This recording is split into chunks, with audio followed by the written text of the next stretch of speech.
துலாம் ராசி நண்பர்களை பொறுத்த வரைக்கும் இந்த மாதம் முழுவதும் குரு வக்கரமாக இருந்தாலும் சரி, வக்கரகதி இல்லாமல் இருந்தாலும் சரி, அக்டோபர் 10 வரை வக்கரகதி இல்லாமல் இருப்பார். அக்டோபர் 9ஆம் தேதி ராத்திரி வரைக்கும்.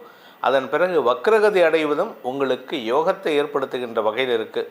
புதன் விரயஸ்தானத்தில் இருக்கார். இந்த மாதம் 10ஆம் தேதி வரைக்கும் அவர் உங்கள் ராசிக்குள்ளே வராரு. விரயஸ்தானத்தில் உச்சமாக இருக்கிறதுனால, குருவின் பார்வையில் இருக்கிறதுனால நிறையா சுப விசேஷங்களில் கலந்துக்கிறதுக்கு உண்டான யோகம் ஏற்படுகின்றது.